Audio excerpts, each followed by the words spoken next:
Hey folks, Mike with Chasing Trail. May the 4th be with you. And happy birthday to me. I had mentioned I had to order a new lower bar clamp because I stripped the threads out on one of these bolts, this one right here. I just got an update today saying the item is back ordered with no ETA. It's not a big surprise. Every other vendor had already said that. Partzilla just didn't seem to indicate that on their website. Let me place the order and then told me. So I need to figure out a lower cost solution. I went ahead and found another helicoil kit on Amazon. I'm going to take a chance on this kit. I had to buy another tap wrench as well. But even both of those tools will be less than the replacement clamp is. And I can get that done this weekend. So I'm going to try that. If I can successfully repair the threads with the helicoil solution, then I'll cancel the order on the replacement mount and call it good. Pretty warm today. It's about 90 or 91 degrees. I actually don't mind this kind of temperature. I'd prefer to be too warm than too cold. I hate the cold. Another month or so, this will feel like a cool day. Our riding season comes to an end around June to July. Once we start hitting triple-digit heat, it's just too damn hot to ride, in my opinion. Had some really fantastic weather as of late. Oh, I did get my one more thing done on the bike, which is the tail tidy, the B&B Off-Road Engineering tail tidy. It turned out really well. It looks fantastic. Feels very nice and solid. It took me longer than it should have, as everything does. It did require soldering one wire, which was the license plate light. I got it all soldered up. Wasn't happy with my job because I forgot to put the heat shrink tubes on and redid the whole thing. But now I'm very happy with my wiring job and the way it's all tucked in there. I did it properly. I hear there's a Tenere 900 rumored. That'll be exciting for some folks. I don't have any interest in it personally, but it's cool there's going to be an option and sort of a competitor to the 900 Norden, or a more direct competitor to the 890 Adventure. I feel the 700 has just the right amount of power for what I wanted. It's plenty off-road, is good enough for the street without making me want to ride way too fast all the time. And I wouldn't want a bike that's any heavier, and I imagine with the 900 motor and an extra cylinder, the weight's going to go up a little bit. Maybe I'm wrong. But this bike hits the sweet spot for me. I'm going to continue doing a few things to set it up and be exactly the bike I want. There is one bike that I think out of the box would have been exactly what I want, and that was the Tiger 900 Rally Pro. And by the time I do everything to this bike to make it similar to that one, I'll have spent about the same amount of money and will still be lacking some of the features that come standard on the Rally Pro, such as heated grips, ride modes, TFT dash. However, I will still have a Yamaha, which I believe will be the more reliable motorcycle. And my nearest Triumph dealer is 3 hours away. If I had a Triumph dealer closer by, I may well have gone for the 900 Rally Pro. But I do not. Apologize if it's noisy. I like to have my visor cracked a little bit when it's warmer like this. Just on the first notch, it gives me a little better airflow. It does make things noisier, but I gotta be comfortable.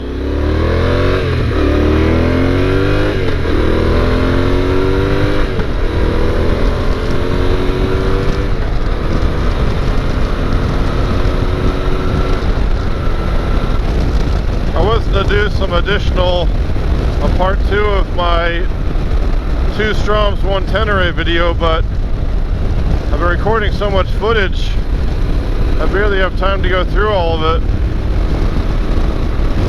I decided I'm going to stop worrying about it. I was kind of getting caught up in, oh, how many subs do I have, and how am I going to grow the channel? What am I going to do next? Should I do this? Should I do that? But I'm just doing this for fun. I've said that from the get-go. The day it stops being fun is the day I'll stop doing it. I don't have any illusions that I'm going to grow this channel to anything significant. I don't feel like I really have much to offer that other people out there aren't already doing better and taking more seriously. I just don't have the time or energy to want to do more than I'm doing. And I'm just going to continue to have fun with it and do what's fun for me. If that's fun for the viewer, you guys, right on. But I'm not going to worry about it. Just say I'm not going to stress out over it. I tend to get very obsessive over anything I'm doing or into, and I start to worry about it and feel like I need to keep going. I got to make progress. If I'm not making progress, you know, I'll start to get frustrated or disappointed. Just had to remind myself that's not why I'm doing this.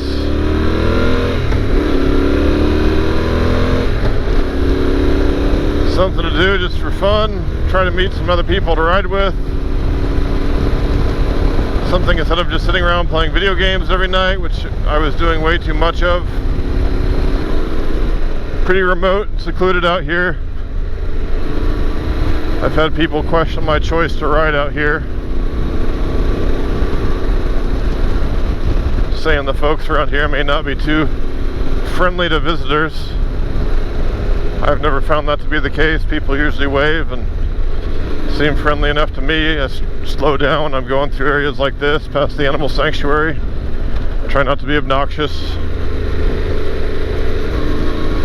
I grew up on this road, so I feel some, you know, this feels like part of home to me.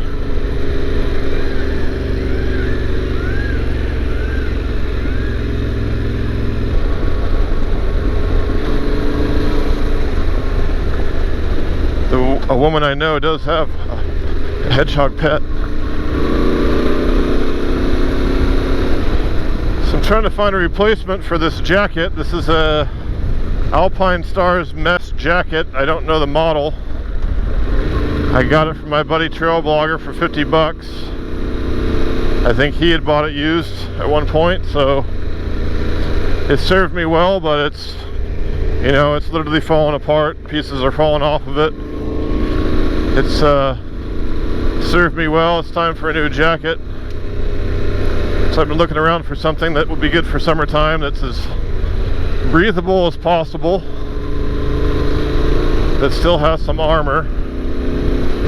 Ideally it's something I can wear whether I'm doing a more street focused ride like this in the Tenere, or if I take the KTM out. I do have a compression armor suit and jersey for the KTM, which is great for off-road, but I don't feel like it would help me much if I went down on the pavement. So kind of looking for something that's okay for both. The new Alpine Stars Halo Dry Star jacket seems pretty interesting. Ryan Fortnine just did a review on that, said it's the jacket he bought for himself. I like everything about that jacket except there's no back protector. I could get another one to throw underneath. Found an Alpine Stars Krylon 3 something that serves as a back and rib protector, and you could wear it underneath the jacket. But now you're adding more weight, more heat, more expense. Looked at the Climb Baja S4 jacket, which is probably my top contender right now. Only thing putting me off to it is the cost. It's very expensive. My general philosophy is don't skimp on gear. I spent a small fortune on gear over the years. Feel like I'm pretty well covered on everything except a summer jacket now, which is, like I said, due for replacement. I was also looking at an Alpine Stars Viper V2. The black is available even here locally. It would be less than half the price of the Climb Baja. It's also probably about half the protection, at least in terms of abrasion on the pavement. The Baja is CE AA rated for abrasion. I don't think the Alpine Stars even carries an abrasion rating, it just has the armor rating. And it's probably equivalent to what I'm wearing now. I'm probably wearing an older version of basically that same jacket. So if anyone has a suggestion, definitely be open to hear. Ideally, it's something that would remain comfortable in 90 to 100 degree heat. If it gets over 100, I won't be riding. It's just too damn hot.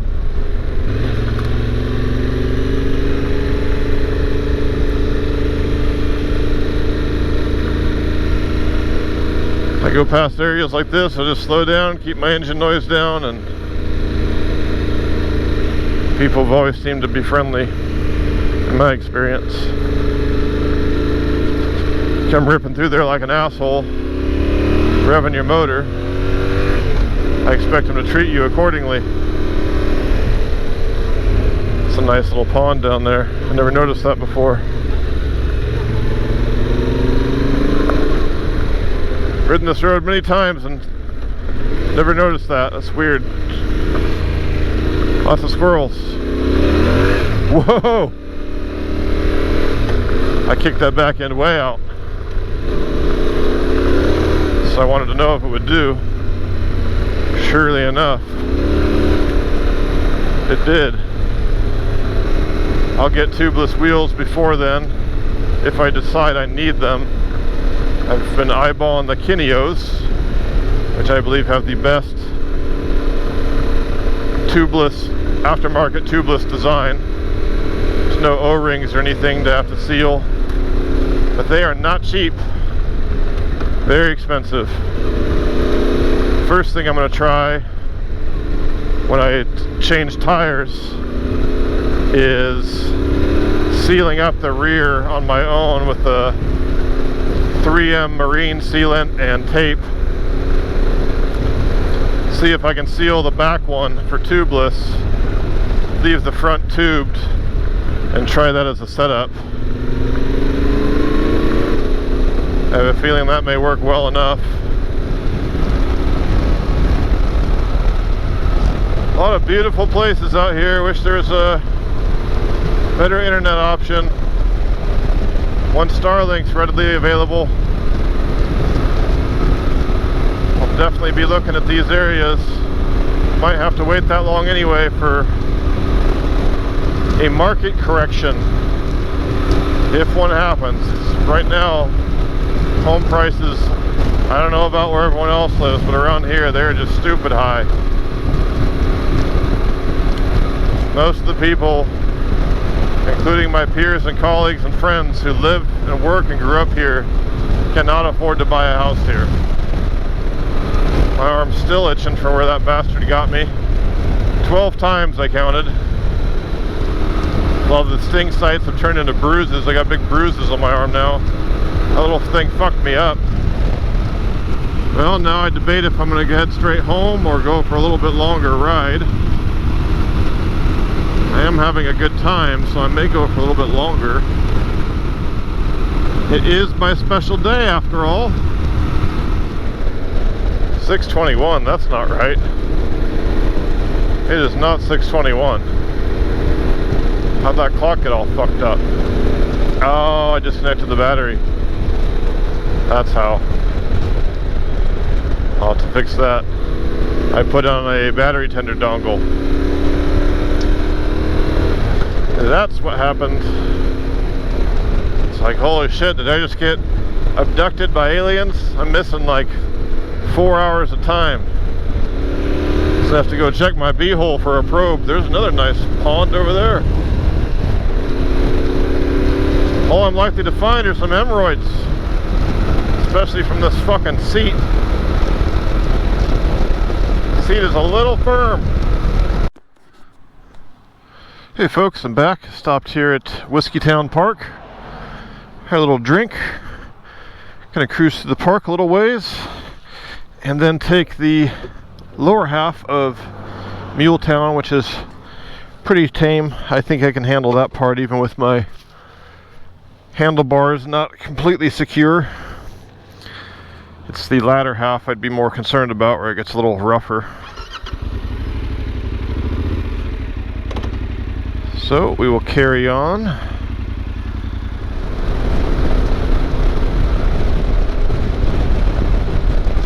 Just gorgeous out here. Fucking bug got me again right in the lip.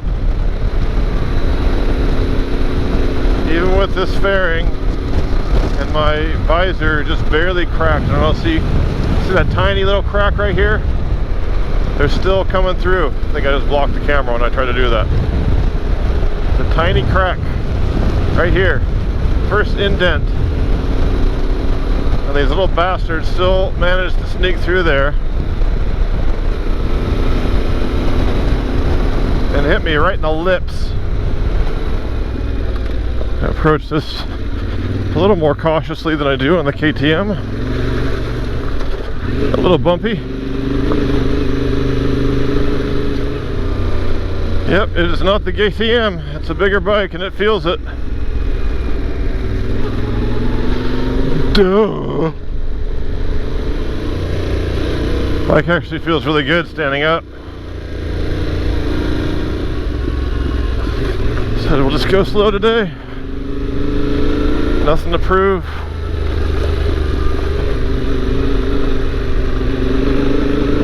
Just wanted to try it out. I get the handlebars sorted. We'll tackle the slightly more technical section. Suspension feels pretty good. Maybe slightly harsh. I'm sure that could be adjusted out, but it feels pretty good on the street, and that's where I'm going to spend most of my time. So I don't really feel much need to mess with that. I really like the standing position. Very comfortable. More than the KTM puts you in a more of an attack position, which is good when you're riding hard, but definitely saps more energy. I often hit pretty good speeds through here on the KTM. Let's see how this one feels. Yeah, pretty good. Not going quite as fast as I do, but only goal today is not to dump it. And just see how it felt on the stuff in general. Pretty good. My confidence grows. I'd be getting through here pretty well. It's my first time taking a bike anywhere near this big on anything resembling off-road, so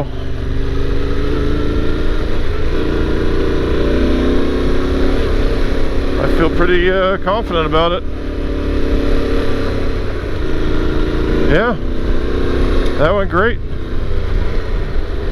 Sure, it's not all that entertaining watching me ride very slowly, but it felt good.